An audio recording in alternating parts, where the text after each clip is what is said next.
روزے کی حالت میں کون سے کام جائز ہے؟ نمبر 1، حالت جنابت میں روزہ رکھنا اور بعد میں غسل کرنا۔ بخاری کی روایت ہے 1926 اور 1931۔ حالت جنابت میں روزہ رکھا جا سکتا ہے، روزے کی حالت میں یہ جائز کام ہے۔ بعد میں نہا لے، مثلا فجر کا وقت ہے تو روزہ رکھنے کے بعد ایسا بعض اوقات ہوتا ہے کہ ایک عورت کو مہلت نہیں ملی، اگر وہ نہاتی ہے تو سب لوگوں کا روزہ جاتا ہے، اس لیے وہ سحری بنا کے سب کو بھی کھلائے گی، خود بھی کھا لے گی، اور اس کے بعد جو ہے اذان ہو گئی، کوئی حرج کی بات نہیں، اذان کے بعد سہولت کے ساتھ وہ نہائے، غسل کر کے نماز ادا کرے۔ روزے کا وقت اگرچہ شروع ہو چکا لیکن ایسا کرنا جائز ہے۔ آج ہم وہ امور دیکھ رہے ہیں نا جو جائز امور ہے۔ دوسرا، کلی کرنا اور ناک میں پانی چڑھانا، اس میں کوئی حرج کی بات نہیں۔ کچھ لوگ یہ سمجھتے ہیں کہ منہ میں پانی چلا جائے گا تو جانے کیا ہو جائے گا۔ اچھا ہی ہے، تھوڑا سا منہ فریش بھی ہو جاتا ہے وضو سے، اور یعنی ناک میں پانی چڑھانے میں تھوڑی سی احتیاط کرنی چاہیے، یعنی سانس کھینچ کر اندر لے جانے کی کوشش نہیں کرنی چاہیے۔ ابو داؤد کی روایت ہے 2366 اور 142۔ اسی طرح مسواک کرنا، بخاری قبل الحدیث 1934 سے ثابت ہے، کتاب الصوم باب السواک میں۔ مسواک کرنا جائز امر ہے، اس میں کوئی حرج کی بات نہیں ہے۔ چوتھی چیز ہے ٹیکا لگوانا، ایسا ٹیکا جس کا مقصد قوت یا خوراک نہ ہو، اس کی حیثیت بیرونی دوا کی ہے جو معدے میں نہیں جاتی، کیونکہ کھانے پہ پابندی ہے نا، جو آپ منہ سے لے کے جائیں۔ اگر کوئی یعنی وائٹمن کا ہے یا کوئی قوت والا ٹیکا ہے، کیلشیم کا انجیکشن ہے یا آئرن کا ہے، ایسا انجیکشن نہیں لگوایا جا سکتا، لیکن اگر دوا ہے تو دوا میں کوئی حرج نہیں، کیونکہ وہ ٹیکا معدے میں نہیں جا رہا۔ پانچویں چیز ہے تیل لگانا اور کنگھی کرنا، بخاری قبل الحدیث 1913 سے ثابت ہے۔ چھٹی چیز ہے گرمی کی وجہ سے غسل کرنا، ابو داؤد کی روایت ہے 2365۔ کچھ لوگ کہتے ہیں غسل کر لیتے ہیں تو ہم تو بالکل ٹھیک ٹھاک ہو جاتے ہیں، تو پھر تو روزہ خراب ہو جاتا ہے۔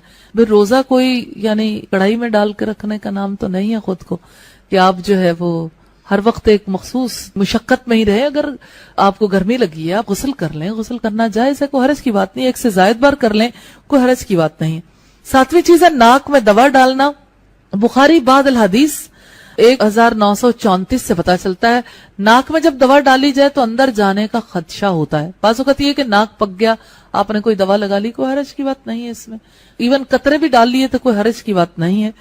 اسی طرح آٹھویں چیز ہے ہنڈیا کا ذائقہ چکھنا، بخاری قبل الحدیث 1930 میں، شرط یہ ہے کہ حلق میں نہ جائے۔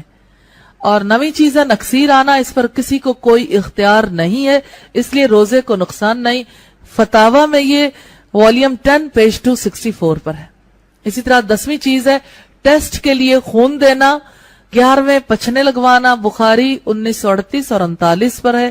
12واں سرما لگانا، ابن ماجہ کی یہ روایت ہے۔ اور اسی طرح سے کان یا آنکھ میں دوائی کے قطرے ڈالنا، فتاوا میں یہ والیوم 2 پیج 129 پر ہے۔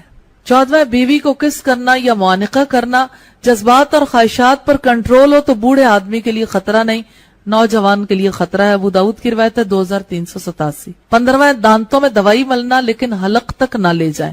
16واں میک اپ کرنا، چہرے کو خوبصورت بنانے والی اشیاء، مثلا کوئی ایسا سوپ ہے یا آئل وغیرہ جس کا تعلق ظاہر سے ہوتا ہے، روزے کو کوئی نقصان نہیں دیتی۔ اسی طرح سے کریمز کا یا لوشنز وغیرہ کا معاملہ، کوئی حرج کی بات نہیں۔ فتاوا کی روایت ہے والیوم 2 پیج 127۔ 17ویں چیز ہے ٹھنڈے پانی میں نہانا اور غوطے لگانا، ایک ہے ویسے واش روم میں نہانا، ایک ہے سوئمنگ پول پر نہانا، کوئی حرج کی بات نہیں ہے۔ 18واں کھانا چبا کر کسی بچے کے منہ میں ڈالنا، اگر بچے کو کوئی اور کسی طریقے سے نہ کھلا سکتا ہو، چبا کر منہ میں ڈال کر کوئی کلی کر دیتا ہے، اس میں کوئی حرج کی بات نہیں ہے۔ 19واں ہے خوشبو لگانا، ابن تیمیہ مجموع الفتاوا والیوم 25 پیج 241 پر ہے۔ خوشبو لگانے سے والا روزے پہ کیا فرق پڑتا ہے جانتے ہیں؟ خوشبو لگانے سے انسان اگر غمزدہ بھی ہو تو اس کی طبیعت ٹھیک ہو جاتی، سنبھل جاتا ہے۔ خوشبو انسان کی طبیعت پر اچھی طرح سے اثر انداز ہوتی ہے، کوئی حرج کی بات نہیں۔ 20واں تھوک نگلنا، اتنا بھی کیا محتاط ہونا کہ تھوک بھی نہ نگلے، تھوک نگلنے میں کوئی حرج نہیں، بخاری قبل الحدیث 1930 ہے۔ 21واں ہے بلا اختیار مکھی وغیرہ کا اندر چلے جانا، بخاری قبل الحدیث 1933۔ اور یہ حادثات ہوتے رہتے ہیں، لوگوں کو پھر شبہ ہو جاتا ہے کہ آیا ہمارا روزہ درست ہے یا نہیں۔ اس طرح 22ویں چیز ہے دانتوں سے خون نکلنا، فتاوا میں یہ والیوم 10 پیج 267 پہ ہے۔ اور 23واں بچے کو دودھ پلانا، دودھ پلانے میں کوئی حرج کی بات نہیں ہے. اگر دودھ پلانے والی وہاں روزہ چھوڑنا چاہے تو بعد کے دنوں میں قضا دینی ہوگی. میں چاہتی ہوں کہ اس عرب ادیبہ کی 10 نصیحتیں جو اس نے اپنی بیٹی کو کی تھیں وہ آپ کے سامنے رکھوں. ازدواجی زندگی کو پرسکون بنانے کے لیے بڑی اہم نصیحتیں ہیں. پہلی وصیت ہے، اے میری پیاری بیٹی، میری آنکھوں کی ٹھنڈک، شوہر کے گھر جا کر قناعت والی زندگی گزارنے کا اہتمام کرنا. جو دال روٹی ملے اس پر راضی رہنا، جو روکھی سوکھی شوہر کی خوشی کے ساتھ مل جائے وہ اس مرغ پلاؤ سے بہتر ہے جو تمہارے اصرار کرنے پر اس نے ناراضگی سے دیا ہو. دوسری وصیت ہے، میری پیاری بیٹی، اس بات کا خیال رکھنا کہ اپنے شوہر کی بات کو ہمیشہ توجہ سے سننا، اس کو اہمیت دینا، ہر حال میں ان کی بات پر عمل کرنے کی کوشش کرنا.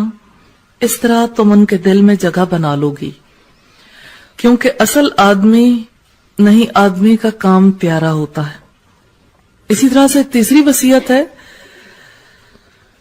اے میری پیاری بیٹی، اپنی زینت و جمال کا ایسا خیال رکھنا کہ جب وہ تجھے نگاہ بھر کر دیکھے تو اپنے انتخاب پر خوش ہو.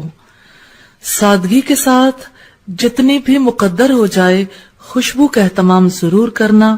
یاد رکھنا کہ تیرے جسم اور لباس کی کوئی بو یا کوئی بری حیت اسے نفرت اور کراہت نہ دلائے. اسی طرح سے چوتھی وصیت ہے، اے میری پیاری بیٹی، اپنے شوہر کی نگاہ میں بھلی معلوم ہونے کے لیے اپنی آنکھوں کو سرمے اور کاجل سے حسن دینا، کیونکہ پرکشش آنکھیں پورے وجود کو دیکھنے والے کی نگاہوں میں جچا دیتی ہیں. غسل اور وضو کا اہتمام کرنا یہ سب سے اچھی خوشبو ہے اور نظافت کا بہترین ذریعہ ہے.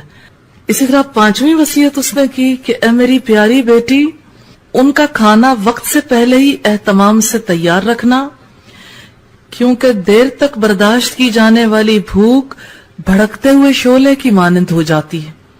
اور ان کے آرام کرنے اور نیند پوری کرنے کے اوقات میں سکون کا ماحول بنانا، کیونکہ نیند ادھوری رہ جائے تو طبیعت میں غصہ اور چڑچڑا پن پیدا ہو جاتا ہے. چھٹی وصیت ہے، اے میری پیاری بیٹی، ان کے گھر اور ان کے مال کی نگرانی، ان کی بغیر اجازت کوئی گھر میں نہ آئے. ان کا مال لغویات، نمائش اور فیشن میں برباد نہ کرنا، کیونکہ مال کی بہتر نگہداشت حسن انتظام سے ہوتی ہے اور اہل و عیال کی بہتر حفاظت حسن تدبیر سے. اسی طرح سے ساتویں وصیت اس نے کی، میری پیاری بیٹی، ان کی رازدار رہنا، ان کی نافرمانی نہ کرنا، کیونکہ ان جیسے باروب شخص کی نافرمانی جلتی پر تیل کا کام کرے گی، اور اگر تم اس کا راز اوروں سے چھپا کر نہ رکھ سکیں تو اس کا اعتماد تم پر سے ہٹ جائے گا.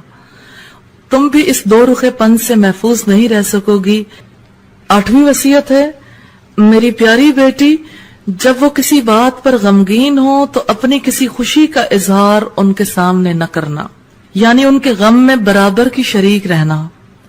شوہر کی کسی خوشی کے وقت اپنے چھپے ہوئے غم کے اثرات چہرے پر نہ لانا، اور نہ شوہر سے ان کے کسی رویے کی شکایت کرنا. ان کی خوشی میں خوش رہنا اور ان کی خوشیوں کو قہر میں یعنی غصے میں بدلنے کی کوشش نہ کرنا، ورنہ تم ان کے قلب کو، ان کے دل کو غم زدہ کرنے والی بن جاؤ گی. نویں وصیت ہے،